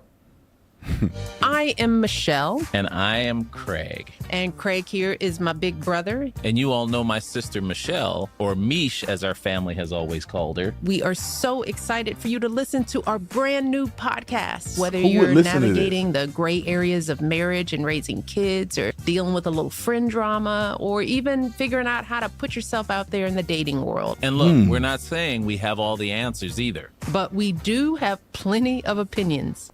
Hold on. Now, hold on a second. Put yourself out there in the dating world. Why would she say that? I'm telling you, if Michelle Obama divorced Barack Obama, that's going to be insane for two reasons. One is because all these Black Lives Matter and black people, the black queen. The second thing is that means Barack Obama's a bachelor. What y'all think he gonna do? That's all I want to know. You think he gonna have a little candy on his arm the next time he go into Martha's Vineyard? Let me make a prediction. I'm gonna predict this, and somebody owe me some money if I'm right. I think that if Michelle Obama divorces Barack Obama, he gonna end up with a white woman. You heard it here first. He gonna be with a white woman. He gonna be with a white woman. A fine one too, probably a supermodel. He got the salt and pepper going on. He probably grew his beard out a little bit. Barack Obama gonna be somebody else. They gonna be like, he used to be the president of the United States of America. Barack Obama gonna be pimping if Michelle leave him. I can tell that Barack Obama is the charismatic part of the group. She's out of her league with Barack Obama. I'm just saying. And I'm not a Barack Obama fan. He was a terrible president in my opinion. But Michelle Obama is out of her league with Barack Obama. I think Barack Obama is a good-looking, smart, achieved. He was the president, all this. Michelle ain't really working with nothing. It's not like she a looker. And she a big, goofy-looking mom.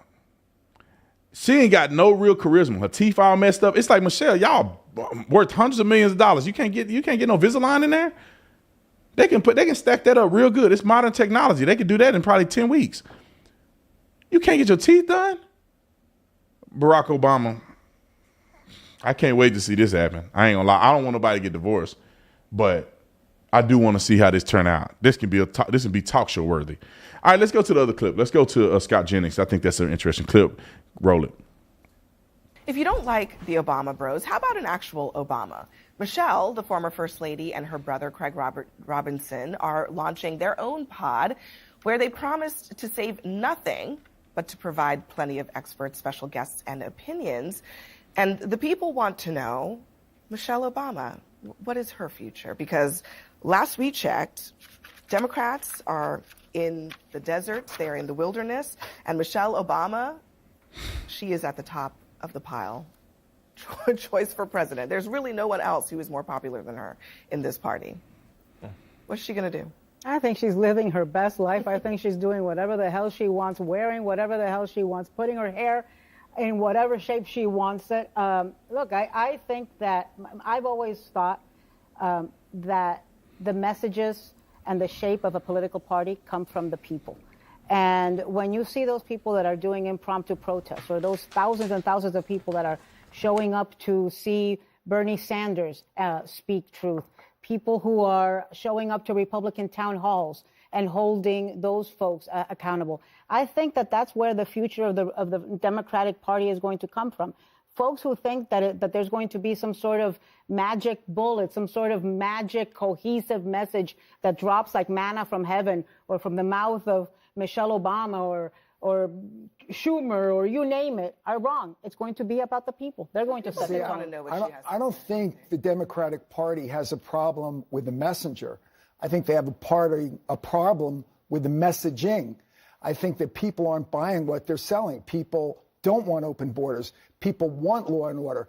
People want jobs. They want economic development. And I think basically that's why President Trump won. And I think that's why we held the majority in the Congress. And I think that basically it's not their messenger, it's their messaging. People don't like their message. Who are better at being the messenger and the message than Michelle Obama. I mean, she just is a better communicator than most people. And I think people see her as incredibly authentic because she always is true to who she is, right? And I thought what was notable about the podcast description is it's not politics, right? It's about life, how you deal with life and bringing on guests who are helpful with that. And we live in a time that's very uncertain. People are scared. There's division. And I think there's a lot of need for authenticity from Democrats and Republicans. Well, I got news for Michelle Obama.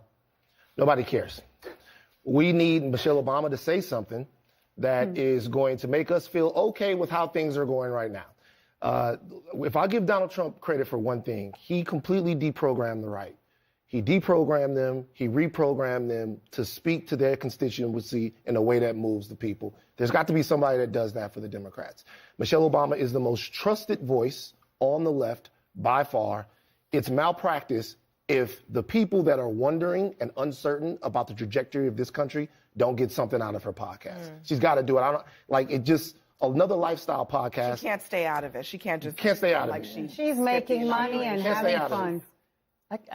We all are sort of all, it's like programmed talk about how great she is and how smart she is. I mean, she campaigned a lot for Kamala Harris. She was a key speaker of the Democratic National Convention. Barack Obama was a key strategist for this whole thing that happened last year.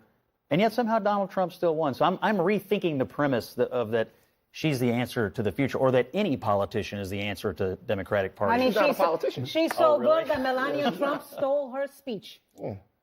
I'm sorry, what? She's so good that Melania Trump plagiarized her speech, or do you not remember? And you like her, at the Scott? Republican convention. Scott, you like Michelle Obama? Yeah, I think she's fine, There but you go. just after the and I think I thought she gave a wonderful speech as far as convention speeches go. I'm just looking at what happened last fall. The Obamas helped engineer Biden's ouster. They put in Harris. They ran the campaign. She campaigned for him, and it was a total failure. Well, I'm just wondering how good they really are. I think people like her because why she is staying out of it. I think people like her because she she's knows that there's conducted herself with great dignity, and she will, since she has left the White House, and I think people on both sides of the aisle appreciate that, even though that she's partisan. I want to hear great dignity because she didn't. She made mention that this is the most racist country of that she's never been proud of America and all this so crazy stuff that she said. And she's a dingleberry. I don't have no respect for Michelle Obama other than just that she's a human being. She is an abject failure.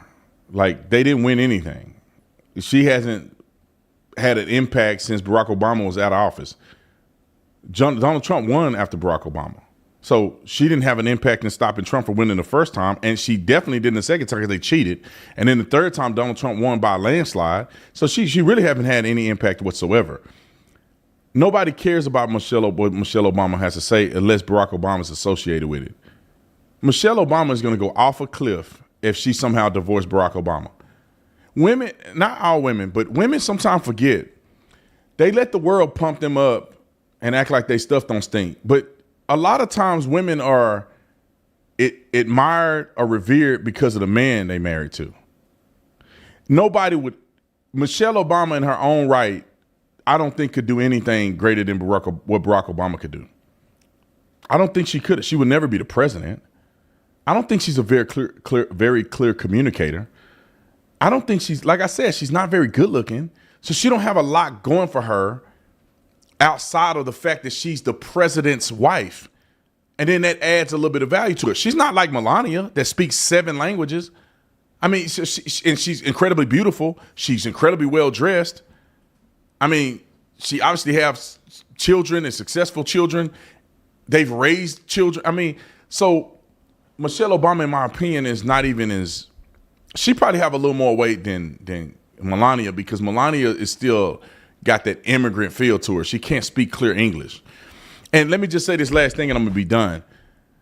When they say that Melania plagiarized Michelle Obama's speech, you got to be stupid to think that Michelle Obama wrote her speech and that Melania wrote her speech. They have speech writers. I think the person who was writing Melania's speech stole the speech that somebody wrote for Michelle Obama. These people are not writing their speeches. Why would you? When you have experts and people who do this that can write a compelling speech that can translate what you think in your mind to a piece of paper. These people aren't writing speeches. It's not like Melania was like, dang, that speech was so good. Let me write her speech as my speech. It's like, nah, a speech writer either sabotaged her or they drawn from the same written speech. Like somebody wrote hers and that person plagiarized the one that was written for her. Anyway, let's get to these super chats real quick and then we're gonna move on. All right, don't worry about putting them on the screen. I'm just gonna read them right here because it's a little easier. All right, let's pull it up. I think I can do it this way. Y'all give me a sec.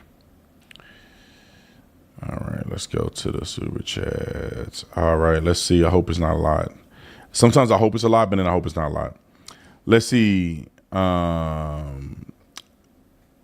Mandarin, I think that's how you say your name. Thank you for the super chat.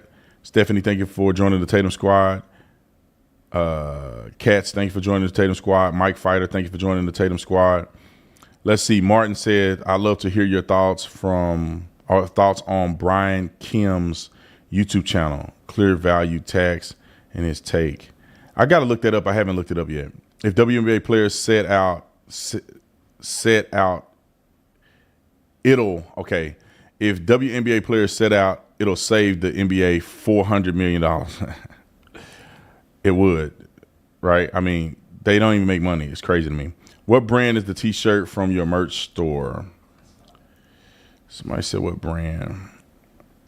Exclusive. We make our own stuff. No, I think it depends. Like we've used the iteration of different blanks. Cotton Heritage is the blank that we use now. I don't like the thin one. I really don't like the thinner one, like the lightweight one. I kind of like a heavier shirt. It feels a little more thick and it feels more expensive, even though it's not. But Cotton Heritage has been one we use. We've used Next Level. All Made was the best overall shirt, but it's hard to print on All Made because of the stretchiness. So we had to transfer to another shirt. So we used a couple blanks in that area. Let's see. Tiffany says, "Hey B, why do you think more people don't listen to Larry Elder? ? Trump could use him in some manner. His thoughts, ideas are insightful.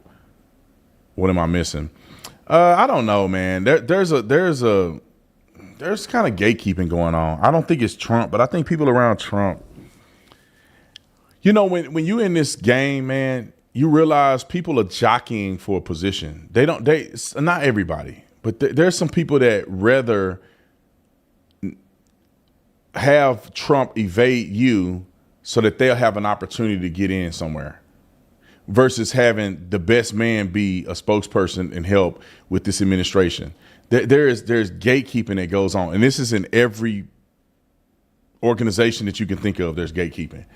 So that's just how it is. That's why we don't always have the best people doing things, and we don't always have the best things getting done. Because there are literally people that say, no, I want to be close to Trump. No, I want to be close to the administration. No, I want to be a part of the administration. And they know they ain't got no value to add, or their value is not very good. And they can see a person that can add a tremendous amount of value, but they don't want them to interfere with what they're doing. They don't want them to overshadow what they're doing. They trying to jockey for a position. And I don't think people should ever do that. I think you should do the best you can and always uplift others. And if a person is better than you, then let them prevail. You can still outwork them, but if they're better than you, they're better than you. If they're doing more than you, they're better than you at the situation, it's a better fit for the administration, then let them do it and not try to, gatekeep. So I think that, I'm not saying that's why Larry Elder is not there, but I think that's why a lot of people aren't a part of the Trump administration that probably should, because you got people in there. I don't know who specifically, but you got people that are either connected to or work for that has a vested interest to make sure that they have their foot in the door and nobody else. Barry Bonds refused to hit any balls pitched by Jenny Finch.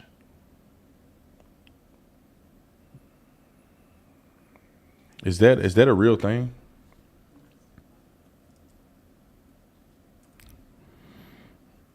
I don't know if that's a real thing. And Jenny Finch, obviously, if y'all don't know, I think Jenny Finch went to the U of A, didn't she? Now, let me see. Yep, she was a Wildcat. Jenny Finch, Wildcat to 2002. You'll never see somebody from ASU do anything like Jenny Finch. So just so you know, just so y'all put that in perspective, ASU would never have a Jenny Finch. Okay. Scatterboo ain't gonna get drafted. Scatterboo will get drafted in the 5th round. No, he's not. I bet you $100. How much do I owe you money? I don't know.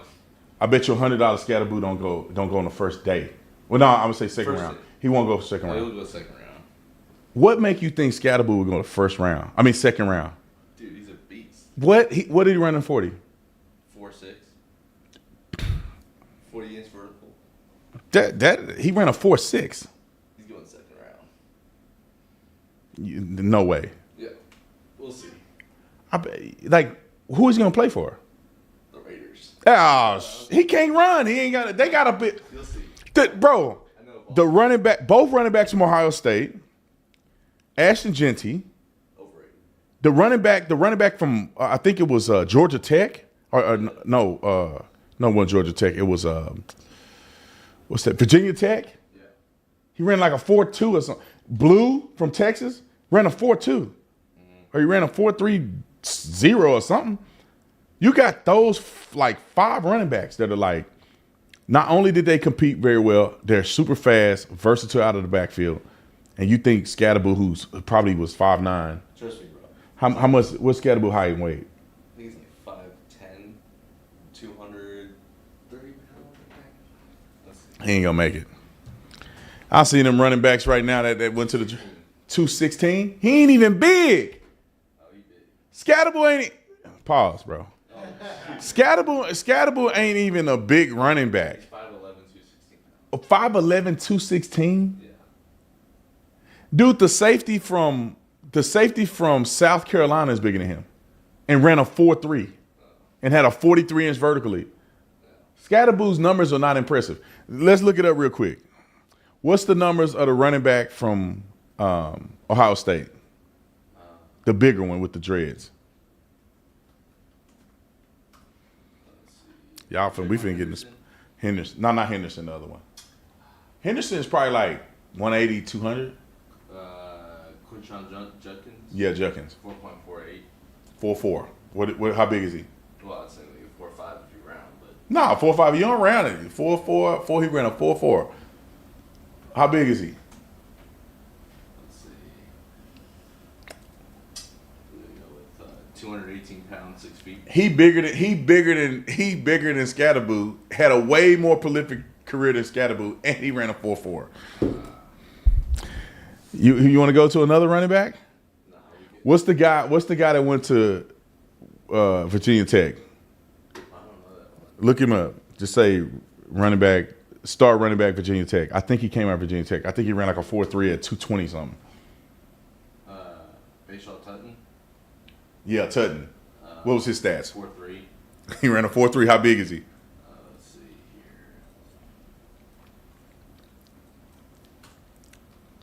here. 5'11". Let's see. Weight. 209. A little smaller than Scatterboo, but we're in a freaking 4.3. A little smaller, slightly faster. Not strong. Yeah, Scatterboo ain't gonna make it, bro. He can go 5th round probably. You said 2nd round. You're gonna owe me $100. All right, let's see. Just seen Ukraine accepted a 30-day ceasefire. I didn't see that, but that'll be interesting. Brandon, what do you think about the flat tax over our current tax system? Yeah, I mean, I think a flat tax is fair, right? I mean, if everybody gave 10%, everybody's burden is the same. And I don't like for people to say, "Oh, you worth $100 billion, you make $20 million a year." Who cares? Your lifestyle is still. That's one thing people don't understand about like people that are rich. People are not rich living your lifestyle. If you're not rich, it's not like somebody that got $100 million that make $10 million a year is living in a 1,200 square foot house. When a person is making $20 million a year, they live in a house that probably costs $200,000 a month, $150,000 a month. They probably got a whole bunch of cars. They probably travel private. I mean, their expenses are their level of expenses. If you have your own private jet, if you got a boat, if you got cars, you got a house that's $20 million, $30 million house. I mean, you tapping your resources. And then then you want to use that money to invest and do stuff like that. It's like, you shouldn't have to get penalized because you make more money. Just because they pose in the public to be married doesn't mean they behave like they are in private. It would be too much of a bad mark on the Dems. Oh yeah, 100%. I agree. Barack Obama has already been seen dating Jennifer Aniston in LA, dude. Where have you been? Somebody said that, but really? Let me ask my little wizard here. Did Barack Obama, let me see. Was Barack Obama seen with Jennifer Aniston in LA dating? See what it say.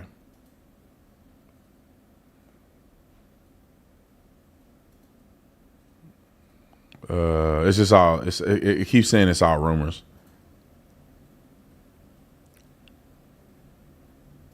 Beyond absurd. Somebody says beyond absurd. No concrete evidence. Okay, y'all. Somebody said, where have you been, dude? Like, yeah. Since you right.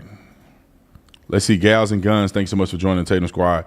Hey, Brendan, thank you for what you do, bringing your views to us. I have seen more DMs convert because the party went totally off the rails. 100%. They're like the Titanic, boy. They sinking fast and in a hurry. All right. Love you guys. I appreciate you. Make sure you go to our event. Pastor Alan Jackson and I are having an event here in Scottsdale, Arizona. It's actually Prairie Valley, Arizona. It's going to be on April the 1st, and no, it's not April Fool's. On April the 1st, and we'll put the link in the description section. If you happen to be on any post of mine on Instagram, just comment event, and you'll see we'll send the event to you in the inbox. So come to the event. It's going to be great. We're going to have hors d'oeuvres. It's going to be a small, intimate group of people. It's going to be about 100 people total. And it's going to be, like I said, at a private residence. We're going to have catered food. It's going to be amazing. You'll have an opportunity. Me and Alan Jackson are going to put on an event, and then we also are going to do Q&A at the very end. You'll have a chance to mingle with me, whether or not you're in VIP or not. But VIP will have a special dinner. We're going to have a dinner before, catered by the Inn's restaurant right here in Scottsdale, Arizona, in Old Town. And it's going to be a blast. So you do not want to miss it. If you wanted to see me, some people are like, can I have coffee with you? This is an opportunity for you to come and swing by. And the prices are not that high, to be quite honest. I think you finna go to Jordan Peterson event. You finna pay a lot more than that. But it's reasonable. It's for a good cause. And come through, have fun, enjoy. And I hope to see most of you guys there. All right? But there's only 100 spots, so I haven't even checked how many. It could be sold out. I don't know. But it's only 100 spots, so just know they're going to go fast. Love you guys. Appreciate you. Link is in the description section. I'll see you on the next one. I'm out. Oh, the land of the free and the home of the brave. I'm a proud American from my birth to the grave. 47